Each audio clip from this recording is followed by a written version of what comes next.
The oxygen tank hissed beside Eleanor Mitchell's wheelchair as she watched Rex claw frantically at the freshly turned earth, his arthritis forgotten in desperate fury. The 12-year-old German shepherd had been digging for hours at Marcus Thompson's grave, the town hero who died saving 3 children from a burning house just 2 months ago. This wasn't grief. This was something else entirely. Father Mackenzie dropped his morning coffee, the ceramic mug shattering against the cemetery's stone path as Rex's howl pierced the dawn silence. The sound that emerged from the dog's throat was primal, haunting, like nothing the old priest had heard in 40 years of ministry. Eleanor's trembling fingers clutched the faded photograph of her granddaughter Sarah, missing for 5 long years, as she studied the growing hole with practiced nurse's eyes. The earth Rex displaced wasn't the rich brown of recent burial. It was darker, older, carrying the metallic scent of secrets. "Call Chief Anderson," she whispered, her voice barely audible over her labored breathing. What was buried beneath Marcus Thompson's coffin? And why wouldn't Rex stop digging until he found it? Leave a like and share your thoughts in the comments along with the city you're watching from now. Let's continue with the story. Millbrook, Ohio, had always been the kind of place where neighbors still brought casseroles when someone died, and where the biggest scandal was usually who forgot to mow their lawn. Population 3,247, nestled between rolling cornfields and the winding Clearwater River, it was a town where everyone knew everyone's business, or thought they did. Eleanor Mitchell sat in her wheelchair on the wraparound porch of the small rental house on Maple Street, watching the autumn leaves drift past her oxygen concentrator. At 72, with stage 4 lung cancer giving her maybe 3 months to live, she'd seen enough of life to know when something wasn't right. The house felt too big now, too quiet, especially since she'd had to sell the family farm to pay for treatments that weren't working anyway. "At my age, all I have left is hope and this old dog," she often told her daughter Linda, gesturing toward Rex, who rarely left her side. The German shepherd had come to them 2 years ago after Officer Michael Hayes died in a shootout with drug dealers on Route 34. Hayes had been Marcus Thompson's adoptive father, the man who'd taken in an 8-year-old boy with nowhere else to go after his birth parents died in a car crash. Linda Mitchell, 48 and weathered beyond her years, worked 3 jobs to keep their heads above water: cleaning houses at dawn, cashiering at Murphy's General Store during the day, and stocking shelves at the 24-hour Walmart until midnight. Her husband David had left the year after Sarah disappeared, unable to handle what he called the weight of not knowing. Linda carried that weight alone now, along with caring for her dying mother and trying to pretend that hope hadn't died along with her marriage. Sarah Mitchell had been 23 when she vanished on a crisp October evening 5 years ago. She'd been walking home from her job at the elementary school where she worked as a teacher's aide, dreaming of getting her education degree and maybe starting a family someday. The last person to see her alive was Marcus Thompson, who'd waved to her from his paramedic truck near the old Methodist church on Elm Street. He'd told police she'd seemed fine, had smiled and waved back before continuing toward home. She never made it. Rex was no ordinary dog. He was the son of Ranger, Officer Hayes' legendary K-9 partner who'd served the county for 8 years before retiring. Rex had inherited his father's intelligence, his nose for trouble, and his unwavering loyalty. At 12 years old, with graying fur around his muzzle and joints that creaked on cold mornings, he should have been content to sleep by Eleanor's chair and dream of younger days chasing tennis balls. But something had changed 2 months ago when Marcus Thompson died in that car accident on a rainy night, his paramedic truck sliding off Route 34 into Miller's Creek. The whole town had mourned their local hero, the man who'd saved 47 lives over his career, who'd pulled Mrs. Henderson from her burning kitchen, who'd performed CPR on little Tommy Bradshaw until the boy's heart started beating again. Rex had attended the funeral, sitting quietly beside Eleanor's wheelchair as 1,500 people said goodbye to Marcus Thompson. That's when the strange behavior began. The morning after Marcus Thompson's funeral, Rex refused his breakfast. Eleanor noticed first. She always noticed when something was wrong with the animals in her care, a skill honed from decades as a registered nurse and a lifetime of loving creatures that couldn't speak for themselves. The German shepherd sat by the kitchen door, whimpering softly, his brown eyes fixed on something only he could see. "What's wrong, boy?" Eleanor asked, her voice raspy from the oxygen mask she wore most nights now. Rex padded to her wheelchair and rested his massive head on her lap. But his body trembled with an energy she hadn't seen since his younger days working search and rescue with Officer Hayes. By the third day, Rex's behavior had escalated beyond mere grief. Linda found him at dawn, standing at the back gate that led to the path through Miller's Woods, the same path that connected their neighborhood to Restwood Cemetery.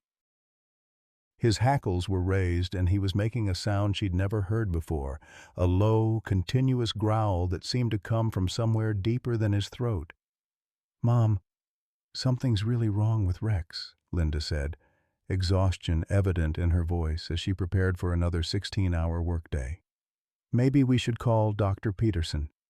Eleanor studied the dog from her position at the kitchen table, where she'd been sorting through Sarah's things again, a ritual that had become both comfort and torture over the past 5 years.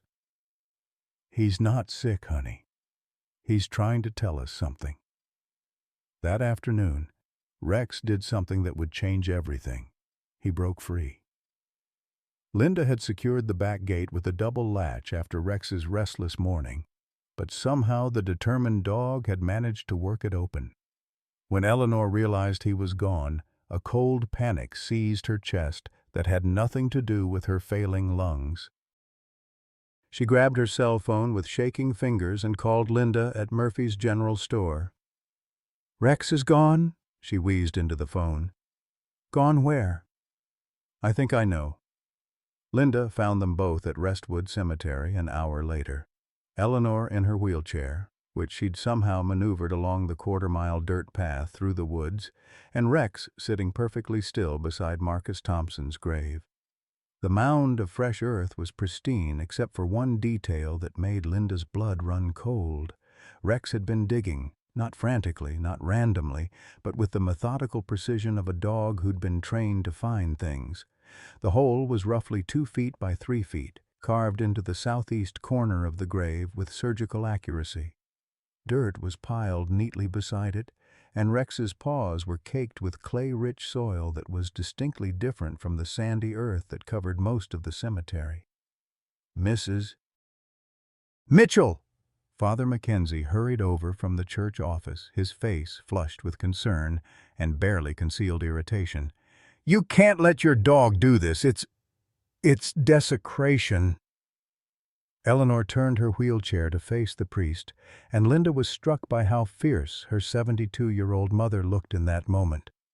Despite the oxygen cannula under her nose and the obvious weakness in her frame, Eleanor Mitchell's eyes blazed with something that reminded Linda of the woman who'd once worked double shifts to put food on the table after Dad died.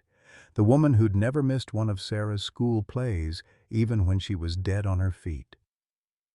"Father, I've been a member of this congregation for 47 years, Eleanor said, her voice carrying the authority of someone who'd seen enough life to know when something was profoundly wrong. "I've never asked for much, and I've given what I could. But I'm asking you now, give me 3 days. 3 days for what?" "To let Rex do what he needs to do."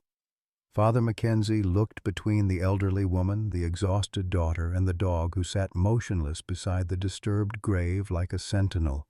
Rex's intelligent brown eyes were fixed on the priest with an intensity that was almost human in its pleading. "Mrs. Mitchell, I understand you're grieving." "I'm dying," Eleanor interrupted matter-of-factly. "Cancer. 3 months, maybe less. I've buried my husband, I've lost my granddaughter, and soon Linda will bury me too. But this dog, She reached down and placed her hand on Rex's head. This dog has never been wrong about anything important in his life, not once. Linda watched the exchange with growing unease. Her mother had always been practical, logical, the kind of woman who dealt with facts and dismissed superstition. But there was something different in Eleanor's voice now, something that sounded like the certainty of someone who no longer had time for doubt. 3 days, Eleanor repeated. If Rex doesn't find what he's looking for by then, we'll fill in the hole and never come back. Father Mackenzie looked at the small crater beside Marcus Thompson's headstone, then back at the dying woman and her determined dog.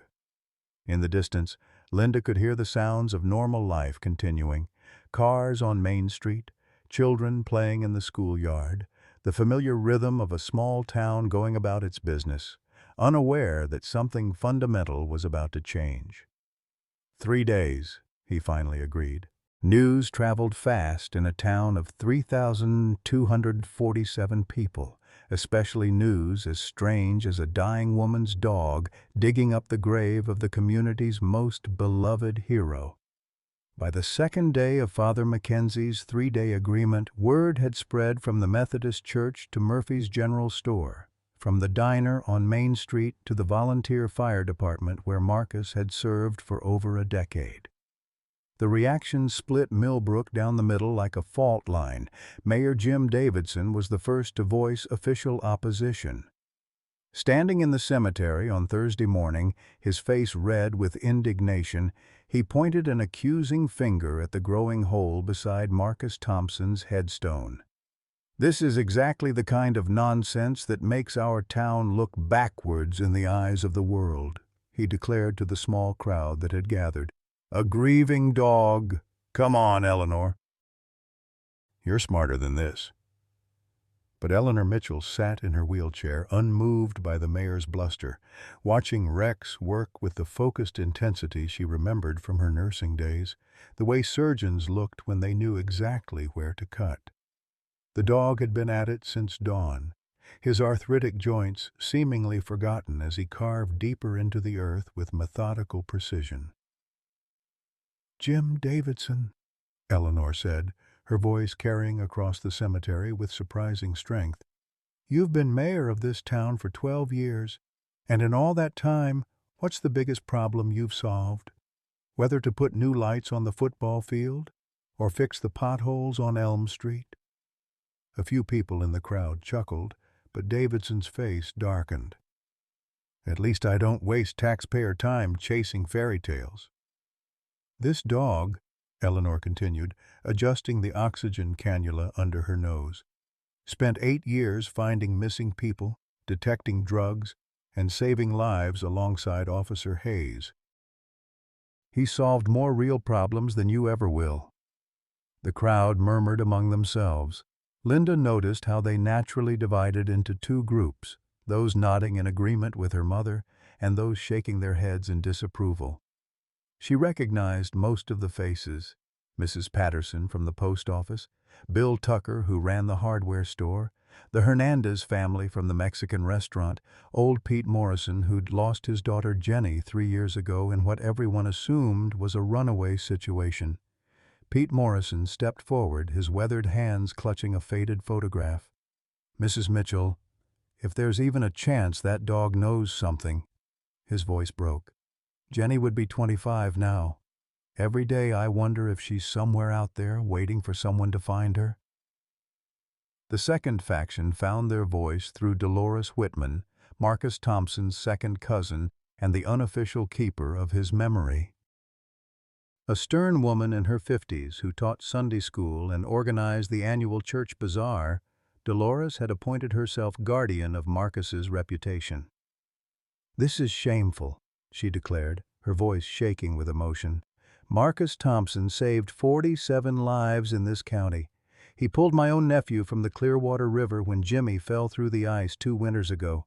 He died serving this community, and now you want to desecrate his final resting place because a confused old dog is acting up?" Eleanor turned her wheelchair to face Dolores directly. "I'm not confused, and neither is Rex. But I'm curious about something, Dolores. You've been mighty quick to shut down any questions about Marcus lately. When Chief Anderson asked about Sarah's disappearance last month, you got the church board to refuse cooperation. When the state police wanted to review old case files, you organized that petition to stop them. Why is that?" Dolores's face flushed. Marcus was investigated thoroughly 5 years ago and cleared of any wrongdoing. He passed a polygraph test. He had alibis. The harassment needs to stop. "The harassment," Eleanor repeated slowly. "Or the investigation?" The tension in the cemetery was palpable now. Rex continued digging, oblivious to the human drama unfolding around him, his powerful shoulders working steadily as he excavated another shovelful of earth with his paws. The hole was now nearly 3 feet deep and perfectly rectangular, as if he knew exactly what he was looking for and where to find it. Dr. Rebecca Peterson, the town's veterinarian, had been watching silently from the edge of the crowd. A woman in her early 40s with graying hair pulled back in a practical ponytail. She'd known Rex since Officer Hayes had first brought him to her clinic as a puppy. Now she stepped forward with professional authority. "I've examined Rex twice this week," she announced. "His behavior isn't random. It's not grief, and it's not confusion. This dog is displaying classic search behavior, the same patterns he exhibited during his active duty years when he successfully located missing persons and evidence." Mayor Davidson scoffed. "You're saying the dog is conducting an investigation?" "I'm saying Rex has been trained to find things that are hidden," Dr. Peterson replied firmly. "And right now, every instinct he possesses is telling him there's something in this grave that shouldn't be there." The crowd fell silent except for the rhythmic scraping of Rex's claws against earth and the wheeze of Eleanor's oxygen concentrator. Linda watched her mother's face and saw something there that frightened her more than the cancer, more than the mounting medical bills, more than the prospect of being alone in the world. She saw certainty. "Mom," Linda whispered, kneeling beside the wheelchair, "what if they're right? What if this is just grief? Or confusion?" Eleanor took her daughter's hand with fingers that felt like paper but gripped with surprising strength. "Honey, I've been a nurse for 43 years. I've seen people die from cancer, heart attacks, car accidents, and old age. I've held their hands and watched their families grieve. I know what normal grief looks like." She nodded toward Rex, who had paused in his digging to look up at them with intelligent brown eyes. "This isn't grief. This is purpose." At that moment Rex's demeanor changed. His ears pricked forward, his body went rigid, and he began digging with renewed urgency. The hole was now deep enough that only his hindquarters remained visible above ground level.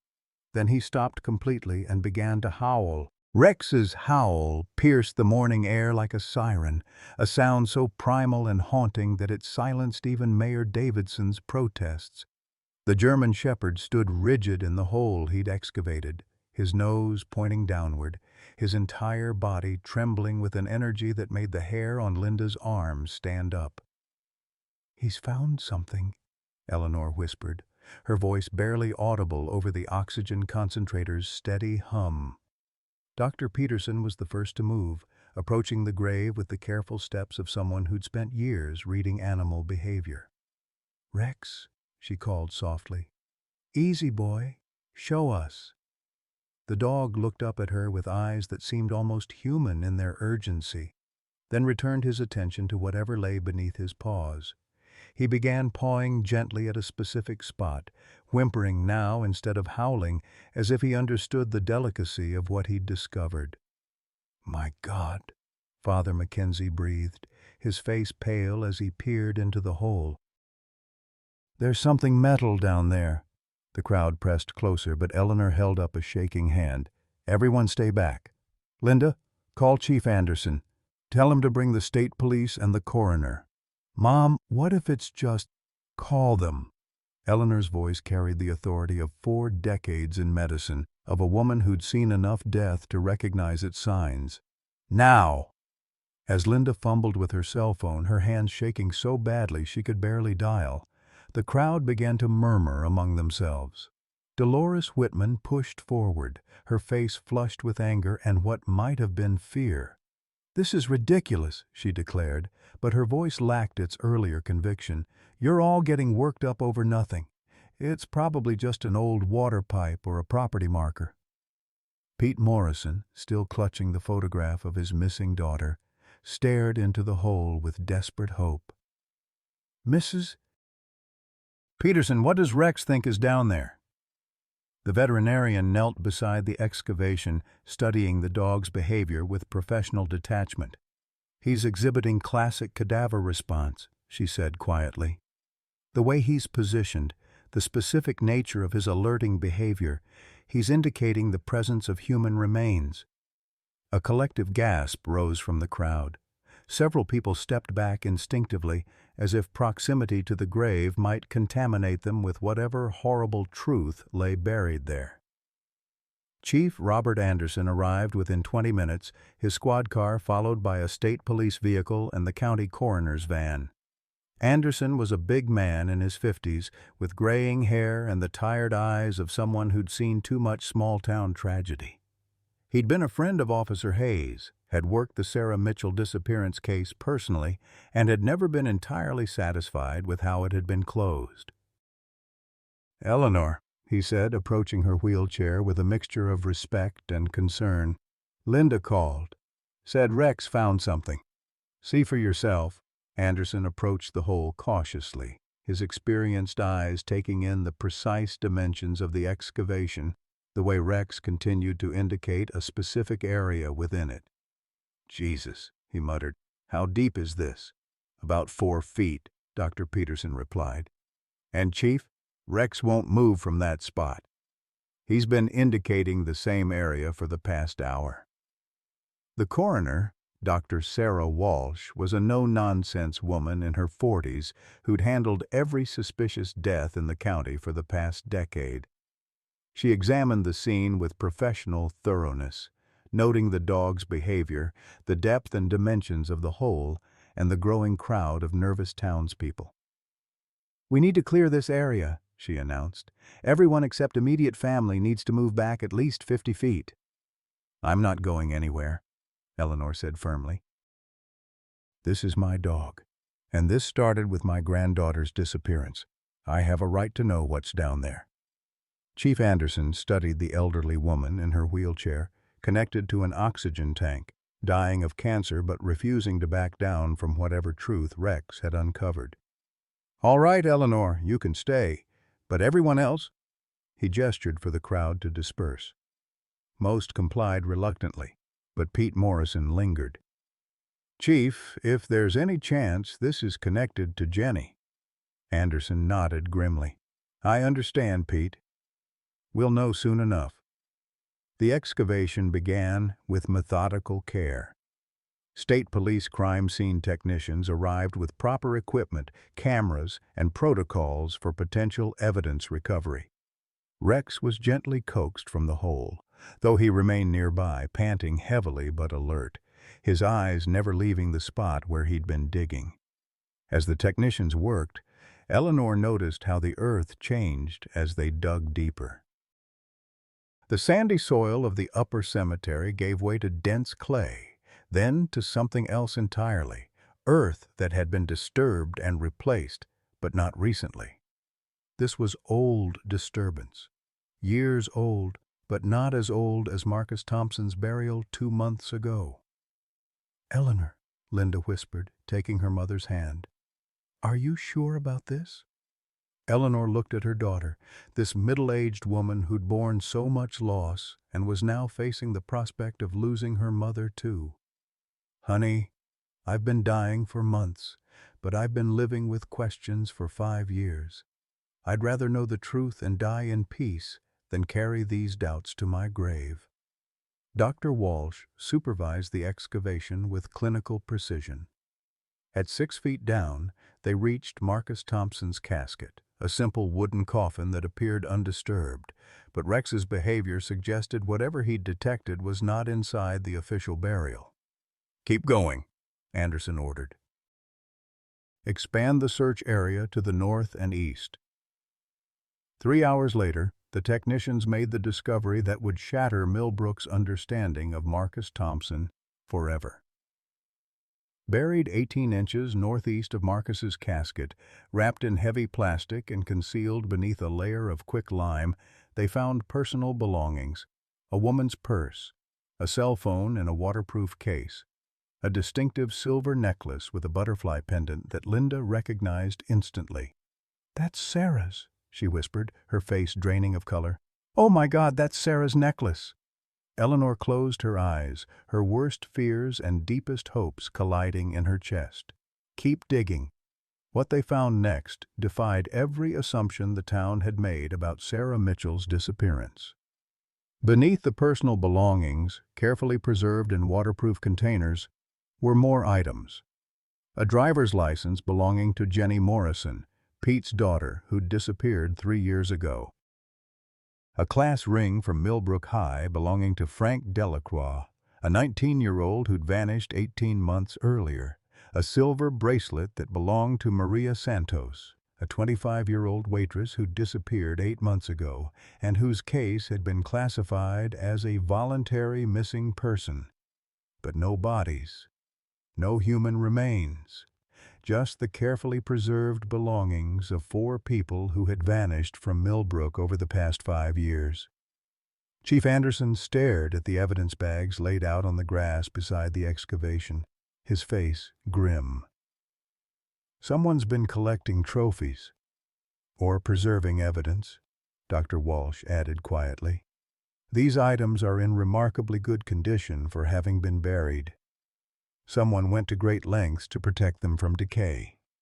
Eleanor's mind, still sharp despite her failing body, processed the implications with the methodical thinking that had made her a skilled nurse. 4 people. 5 years. All disappeared without a trace, all presumed to have left town voluntarily or died in accidents. "And all last seen talking to Marcus Thompson," Anderson said, the pieces falling into place with horrible clarity. The crowd, despite the police perimeter, had grown throughout the afternoon. Word had spread through Millbrook like wildfire, drawing people from their jobs, their homes, their normal Thursday routines. They stood in clusters beyond the yellow tape, talking in hushed voices, trying to reconcile the man they'd mourned as a hero with the evidence emerging from his grave. Pete Morrison broke through the police line when he saw Jenny's driver's license. "She didn't run away," he said, tears streaming down his weathered face. "I knew she didn't run away. Jenny would never have left without saying goodbye." Linda looked at the growing pile of evidence and felt her world reshaping itself around this new, terrible reality. "Mom, if Marcus had these things, if he's responsible for Sarah and the others disappearing, then where are they?" Eleanor studied Rex, who had finally relaxed enough to lie down, but remained vigilant, his ears pricked toward the excavation site. "That's what Rex is trying to tell us. This isn't where they are. This is just where Marcus kept reminders of them." As the sun began to set over Millbrook, casting long shadows across Restwood Cemetery, the excavation team made one final discovery that would change everything. Hidden beneath Jenny Morrison's driver's license, wrapped in plastic and perfectly preserved, was a handwritten note. Chief Anderson read it aloud, his voice heavy with disbelief. "To whoever finds this, if something happens to me, look for them where I kept them safe. The old Mitchell property on Sycamore Ridge. Basement level. I was protecting them from a world too dangerous for innocent souls. M.T." Eleanor's breath caught in her throat. "The old Mitchell property, that's my family's land. We sold it to Marcus 3 years ago when I needed money for cancer treatments." The implications hit Linda like a physical blow. "He bought our land. He's been keeping them on our own family property." Chief Anderson was already reaching for his radio, calling for backup, for search and rescue teams, for every available unit in the county. But Eleanor was looking at Rex, who had risen to his feet and was staring in the direction of Sycamore Ridge, 3 miles north of town. "He knows," she whispered. "Rex knows they're there." As darkness fell over Millbrook, a caravan of police vehicles, emergency responders, and volunteer searchers prepared to follow an elderly woman, a dying dog, and 5 years' worth of questions toward a truth that no one was prepared to face. The town's beloved hero was about to become its most notorious monster, and 4 families were about to learn whether hope could survive the discovery of unimaginable betrayal. But Eleanor Mitchell, connected to an oxygen tank and facing her final weeks of life, felt something she hadn't experienced in 5 years. The possibility that her granddaughter might still be alive. The caravan of vehicles winding up Sycamore Ridge looked like a funeral procession in reverse. Instead of carrying the dead to their final rest, they were racing toward the possibility of finding the living. Eleanor sat in the passenger seat of Chief Anderson's squad car, her oxygen tank secured between her knees, watching the familiar landscape of her childhood roll past in the gathering darkness. "I used to pick blackberries along this road," she told Anderson, her voice barely audible over the radio chatter filling the car. "Sarah and I would come up here every summer when she was little. She'd fill her bucket halfway and eat the rest." Her voice broke slightly. "If she's up here, if she's been here all along—" "We'll find out soon enough," Anderson replied, but his hands gripped the steering wheel so tightly his knuckles were white. Behind them, Linda followed in Dr. Peterson's truck with Rex, the German shepherd's massive head hanging out the window, nose working the night air as they climbed higher into the hills. The old Mitchell property sat on 12 acres of rolling woodland that Eleanor's great-grandfather had homesteaded in 1887. The original farmhouse had burned down in 1952, but the stone foundation and root cellar remained, along with a newer ranch house that Marcus had been renovating since purchasing the land. Eleanor had never returned after the sale. It hurt too much to see someone else living on land that held 4 generations of her family's memories. Now, as the convoy pulled into the gravel driveway, those memories felt like prophecy. The basement Marcus's note had mentioned wasn't the shallow root cellar Eleanor remembered from her childhood. It was something else entirely, something that had been added to the property after Marcus bought it. Rex bolted from the truck the moment Dr. Peterson opened the door, his arthritis forgotten as he raced toward the house with the focused intensity of a dog following a scent trail 5 years in the making.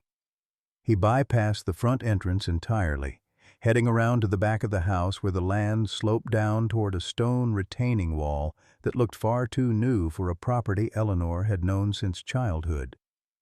"That wasn't here when we sold the place," Linda said, pointing at the wall. "Mom, that whole section is new construction." The state police tactical team had arrived ahead of them, and their portable floodlights now illuminated the property with harsh white light that turned the autumn woods into something alien and threatening. Team leader Sergeant Martinez approached Chief Anderson with a grim expression. "We've found an entrance," Martinez reported. "Concealed door built into that retaining wall. Looks like it leads to an underground structure, not just a basement, but something purpose-built." "We're talking about a sophisticated construction project here." Eleanor's heart hammered against her ribs as she processed this information. Marcus hadn't just bought their land. He'd transformed it into something monstrous, using her family's property as the foundation for whatever horrors he'd been hiding. Rex had found the concealed entrance and was pawing at it frantically, whimpering in a way that made every person present understand that he knew exactly what lay beyond that door. Dr. Peterson approached the dog carefully, reading his body language with professional expertise. "He's not indicating death," she called out to the assembled team. "His behavior is consistent with finding living sense. If there are people down there, Rex believes they're alive." The words hit Eleanor like an electric shock. After 5 years of assuming the worst, of planning Sarah's memorial service in her head, of slowly accepting that her granddaughter was gone forever, the possibility of life felt almost too enormous to contain. The tactical team worked with methodical precision to breach the entrance. The door, when they finally got it open, revealed a descending stairway carved into the hillside itself, leading down into darkness that their flashlights couldn't fully penetrate. The air that emerged from the opening was stale but not fetid, carrying the scent of human habitation rather than decay. "There's electricity down there," Martinez reported, noting the modern lighting fixtures visible along the stairway walls. "This isn't some crude hiding place. Someone spent serious money and time building this." Eleanor insisted on being lowered down the stairs in her wheelchair, despite the protests of everyone present. "If my granddaughter is down there, she needs to see a familiar face," she argued, and no one had the heart or authority to stop a dying woman from potentially reuniting with the child she'd raised. What they found at the bottom of the stairs defied every assumption they'd made about Marcus Thompson's crimes. The underground facility was extensive, a series of connected rooms carved out of the hillside and finished with drywall, proper flooring, and modern amenities. There was a kitchen area, a living space with furniture and bookshelves, individual bedrooms with comfortable beds, even a bathroom with running water. It looked less like a prison and more like an underground apartment complex, albeit one with no external windows and only one exit. Rex led them directly to the first occupied room, where they found Jenny Morrison.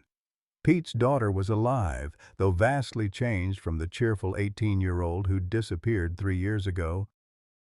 She was thin, pale, and her eyes held a haunted quality that spoke of psychological trauma beyond measure.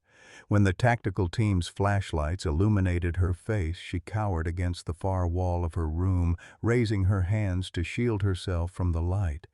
"Please don't hurt me," she whispered. "I've been good. I haven't tried to leave. Please don't hurt me." Eleanor's heart broke as she maneuvered her wheelchair into the room, her oxygen tank hissing softly in the terrible silence. "Jenny, honey, it's Mrs. Mitchell from town. We're here to take you home.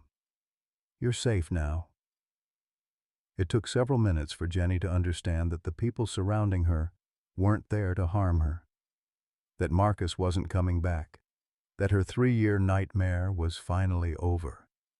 When the truth finally penetrated her traumatized mind, she collapsed into sobs that echoed through the underground chambers.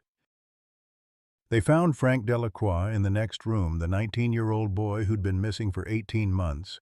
Like Jenny, he was physically healthy but psychologically shattered, convinced that the outside world had been destroyed in some catastrophe, and that Marcus had been protecting him from unspeakable dangers. Maria Santos was in the third room, the 25-year-old waitress who'd vanished 8 months ago. She was the most recently taken and the most aware of what had actually happened to her, though she too showed signs of the systematic psychological manipulation Marcus had used to keep his victims compliant. "He told us the world ended," Maria explained to the rescue team, her voice shaking. "Said there was a plague, that everyone in town was dead, that we were the only survivors. He showed us fake news reports on a computer, played sounds of explosions and sirens from speakers. We believed him because what else could we believe?" But it was the fourth room that held the person Eleanor had been searching for, praying for, refusing to give up on for 5 long years. Sarah Mitchell sat on the edge of her bed, 28 years old now, but looking far younger, her brown hair grown long and unkempt, her clothes simple and worn. When Eleanor's wheelchair appeared in her doorway, followed by Linda and the rescue team, Sarah's face went through a series of expressions: confusion, disbelief, hope, and finally, recognition. "Grandma?" Sarah's voice was barely a whisper. Are you real?" Eleanor couldn't speak through her tears. She reached out with trembling hands toward the granddaughter she'd thought was dead. And Sarah moved slowly across the room like someone afraid this might all disappear if she moved too quickly. When they embraced, Eleanor could feel how thin Sarah had become, could smell the staleness of recycled air in her hair, could sense the psychological fragility in the way she clung to the wheelchair like a lifeline. But she was alive. Against all odds, after 5 years of captivity, Sarah Mitchell was alive.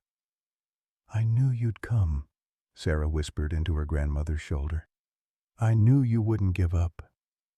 I dreamed about you and Rex finding me."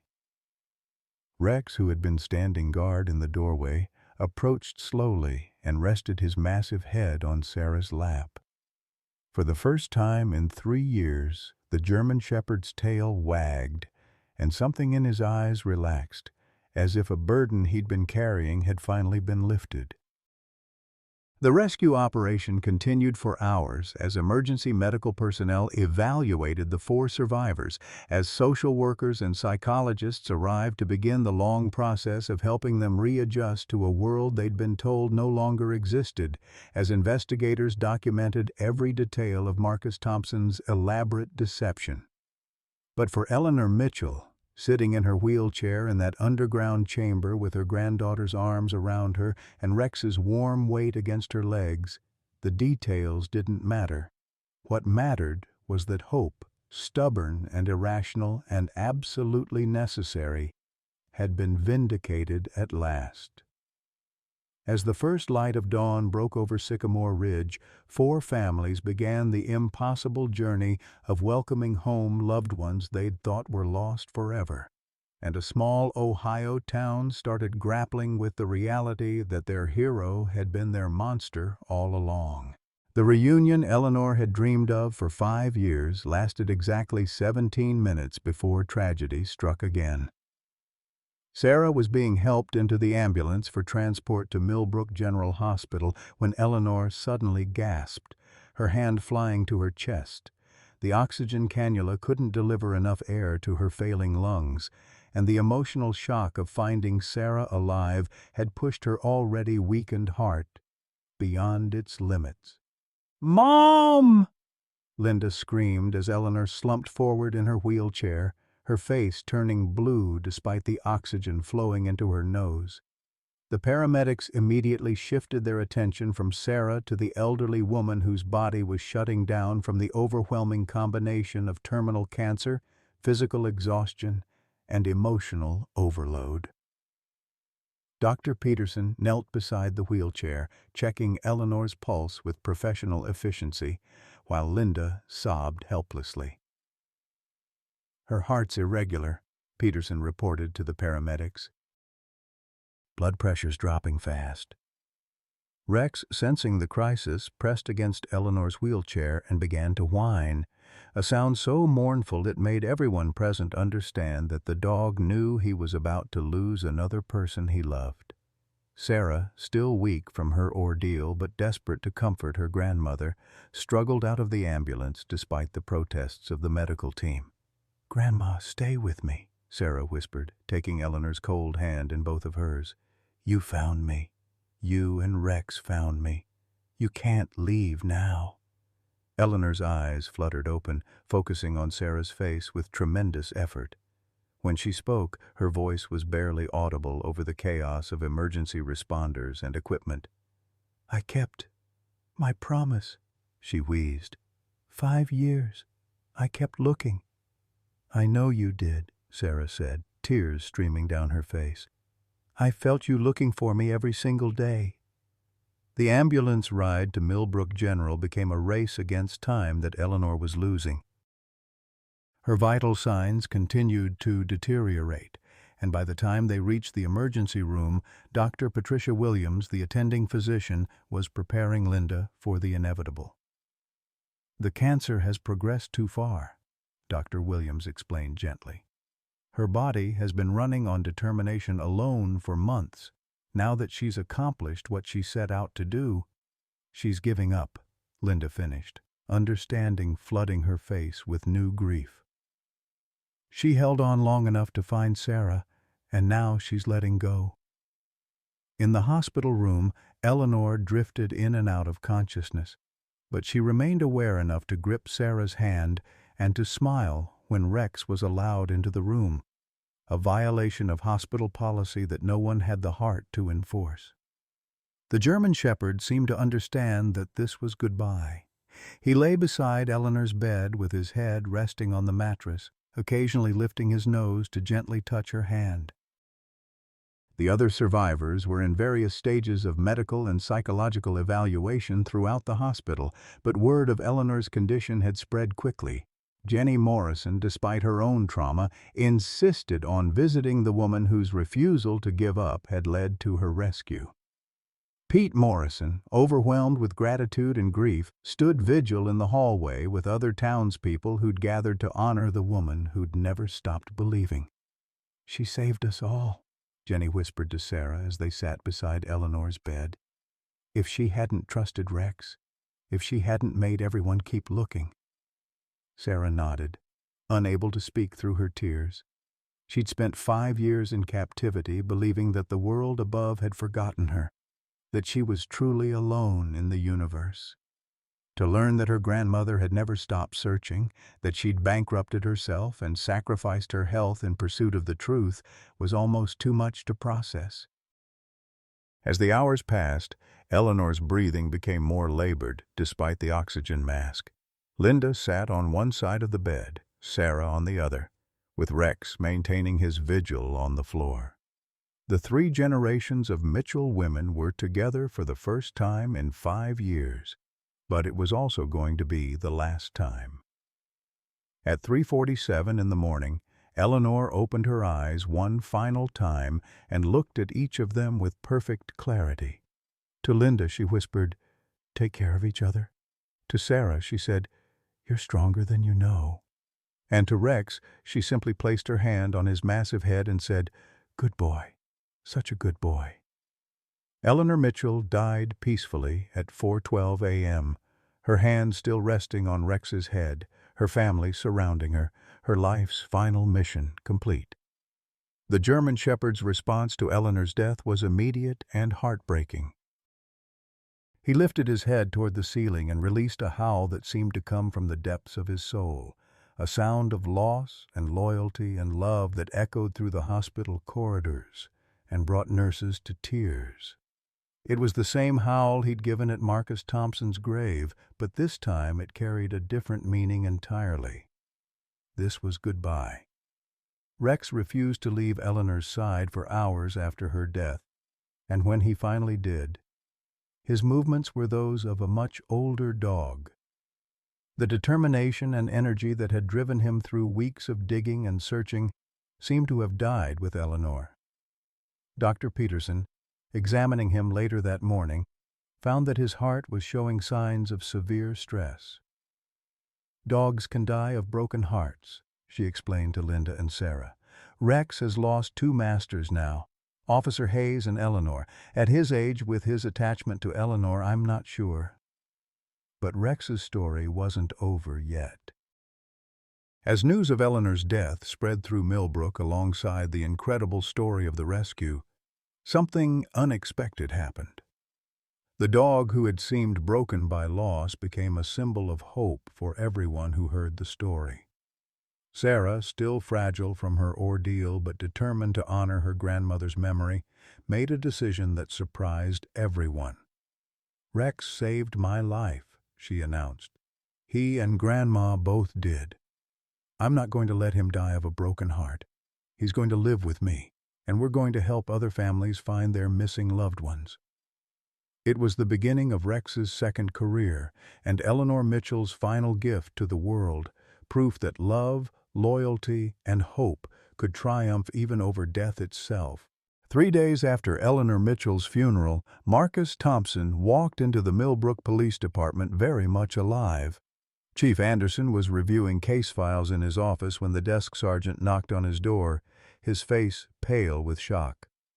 "Chief, you need to see this. Marcus Thompson is in the lobby asking to speak with you." Anderson's coffee mug slipped from his fingers, shattering against the floor. That's impossible. We buried Marcus 2 months ago. I was at his funeral. Sir, I know what I saw at that funeral too, but the man downstairs has Marcus's driver's license, his fingerprints match our records, and he's asking about the rescue operation at Sycamore Ridge. He says he needs to explain everything.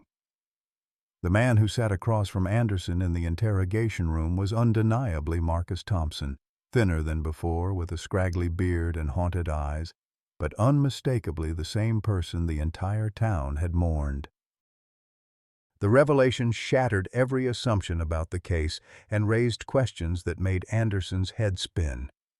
"The body in my grave," Marcus began, his voice hoarse with exhaustion and guilt, "belongs to Derek Thompson, my cousin.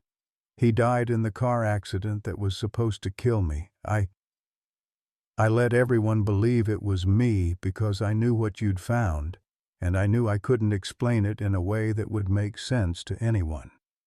Anderson leaned back in his chair, trying to process this information.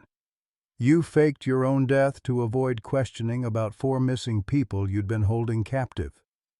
"I wasn't holding them captive," Marcus said, his voice rising with desperate conviction.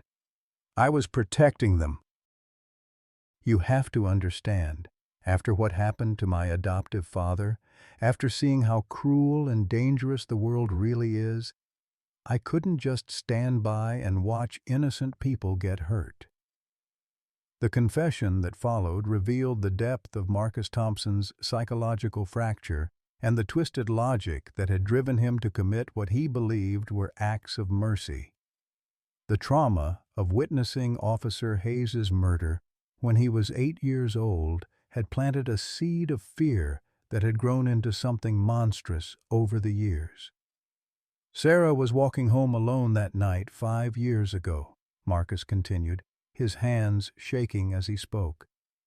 "I saw 3 men following her. The same men who'd been dealing drugs near the school. The same kind of people who killed my father. I couldn't let them hurt her. So I offered her a ride, told her I'd seen the men too, convinced her to come with me to somewhere safe." Anderson studied Marcus's face, looking for signs of deception, but finding only the fervent certainty of someone who genuinely believed his own narrative. "And you never let her leave?" "Because it wasn't safe. Don't you see? I saved her life that night, and every night since. I saved all of them." Jenny Morrison was being stalked by her ex-boyfriend. He had a history of violence, restraining orders that didn't work. Frank Delacroix was involved with drug dealers who were threatening his family. Maria Santos was being trafficked by men who would have killed her eventually.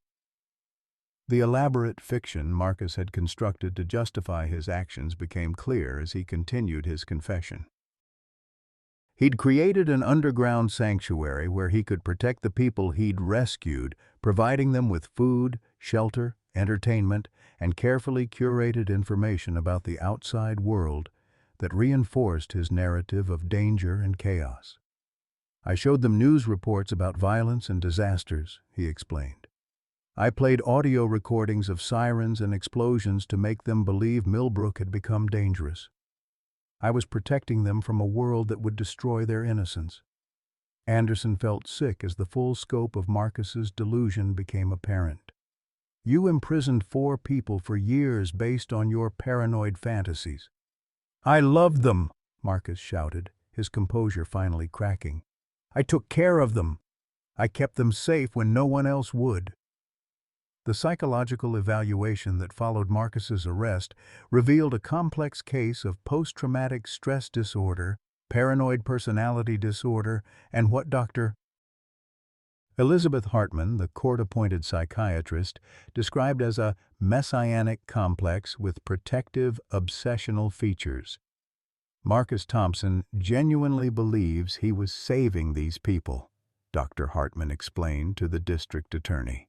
"In his mind, he was the hero of their stories, not the villain. The trauma of losing his adoptive father created a pathological need to control and protect others, even against their will." But the most shocking revelation came when investigators examined the timeline of Marcus's activities more closely. The car accident that had supposedly killed him had actually been orchestrated as an elaborate escape plan when he realized that Eleanor Mitchell and Rex were getting too close to the truth. He'd been monitoring the situation at the cemetery, Detective Ray Murphy explained to Linda and Sarah during one of many interviews. He knew Rex was digging, knew it was only a matter of time before you found the evidence he'd buried there. The accident was staged. He and his cousin Derek were both in the car, but Derek was already dead from a drug overdose. Marcus planted Derek's body in the driver's seat and disappeared. The evidence of Marcus's planning was extensive and chilling.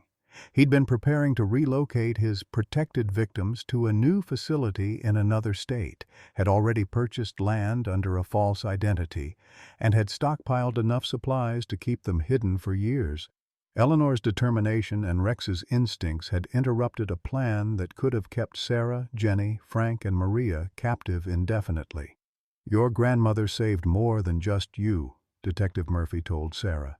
"She saved 4 lives and prevented Marcus from potentially taking others."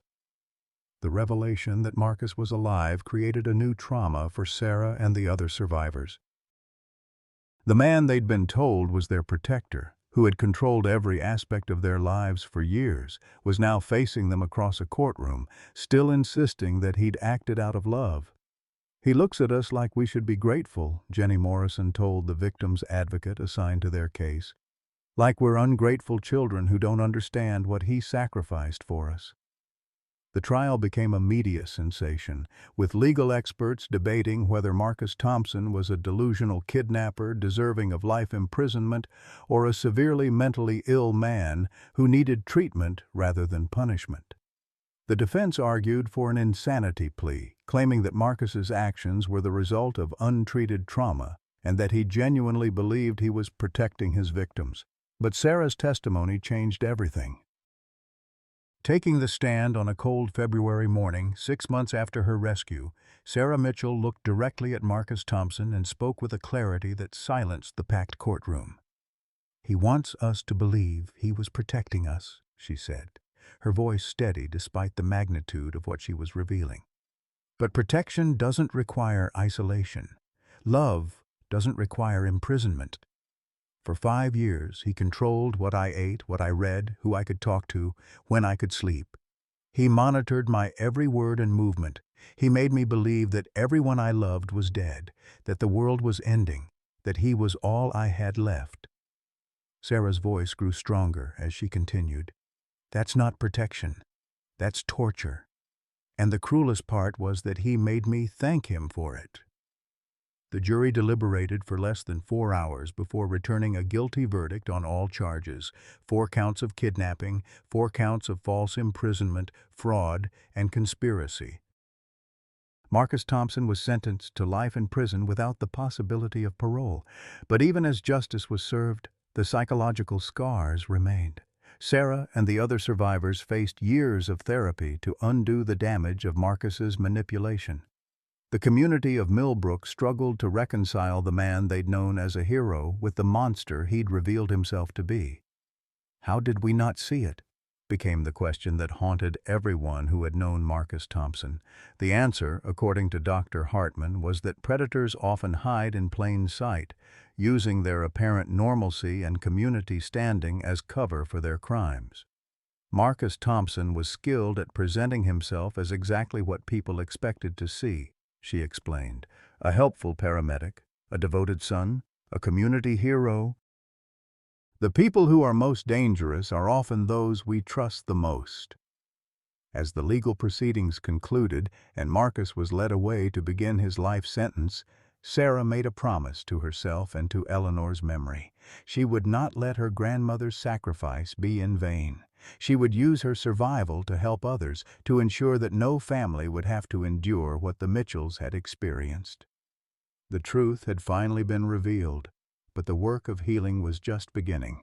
6 months after Marcus Thompson's conviction, on a crisp April morning that reminded Sarah of the day she'd been rescued, the town of Millbrook gathered in Restwood Cemetery for the dedication of a memorial that would ensure Eleanor Mitchell and Rex's story would never be forgotten.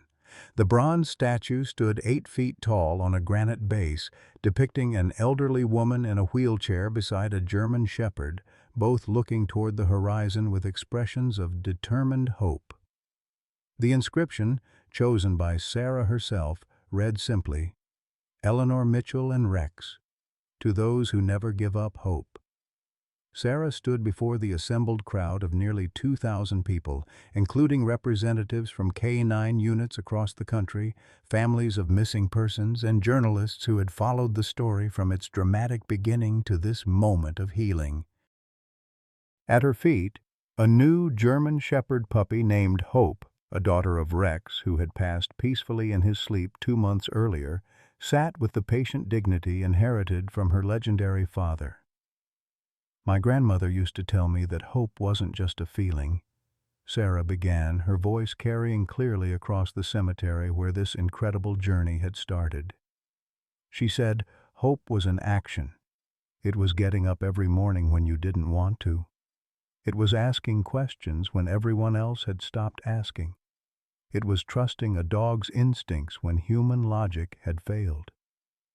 In the crowd, Linda Mitchell wiped tears from her eyes as she listened to her daughter, no longer the traumatized victim who had emerged from Marcus Thompson's underground prison, but a strong woman who had transformed her survival into purpose.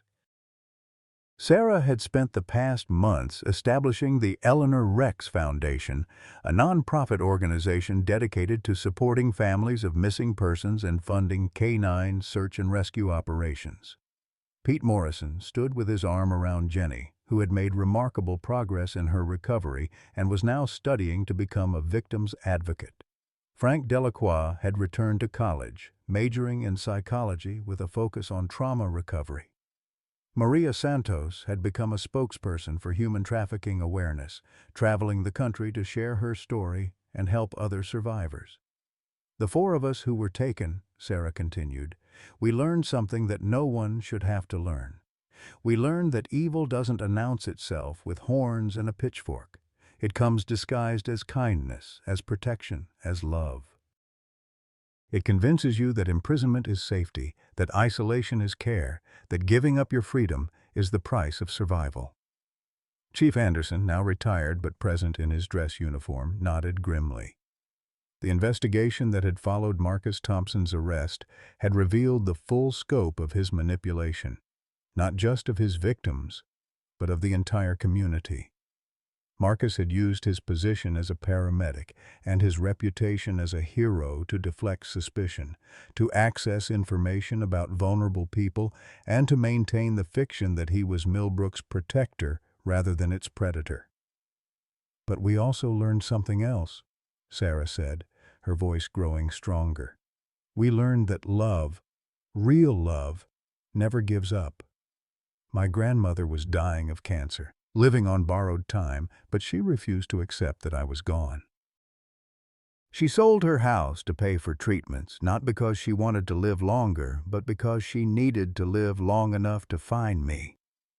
The crowd was completely silent now, hanging on every word.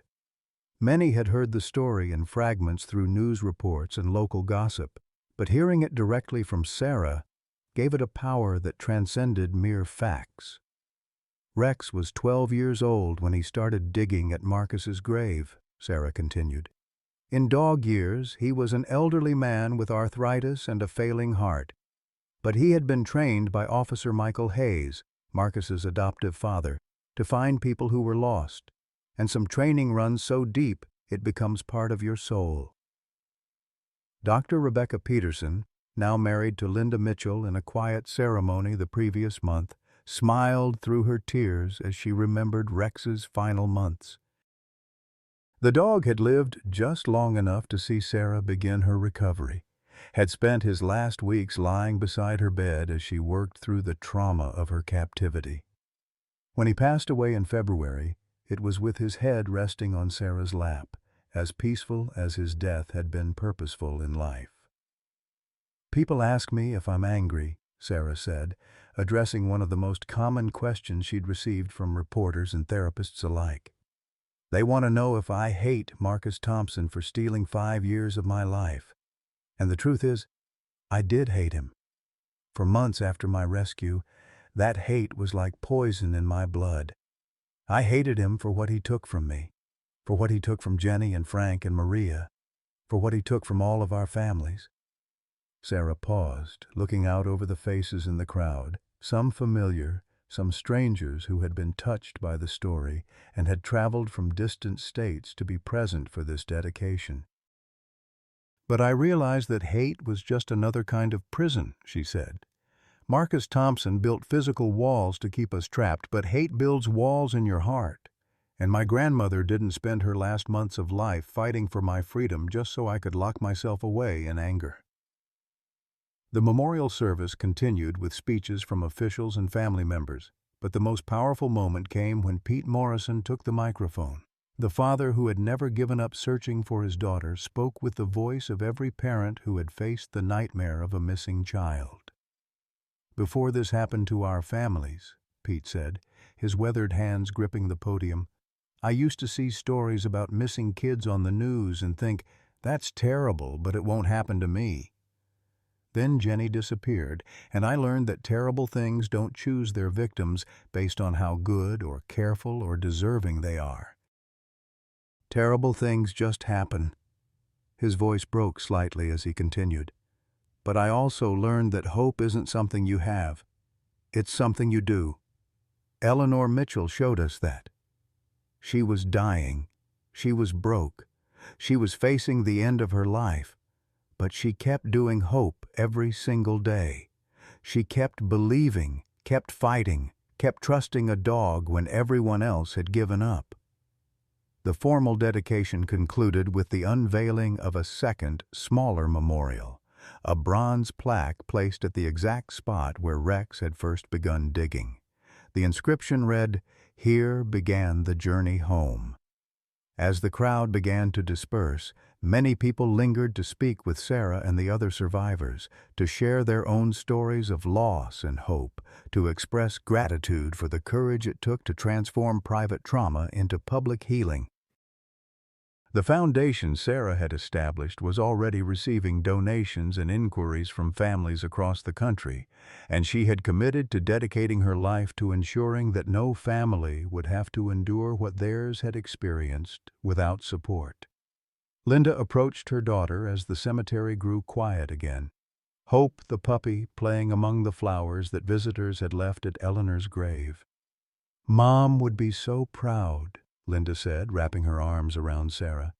"You've taken the worst thing that ever happened to us and turned it into something that will help thousands of people." Sarah looked at the memorial statue where Eleanor and Rex stood eternal watch over the town that had become their legacy. "I dream about her sometimes," she said quietly. "She's always sitting in that wheelchair with Rex beside her, and she's always asking the same question, 'Are you living, or are you just surviving?'" The answer to that question had become the driving force of Sarah's new life. She was living, fully, purposefully, gratefully.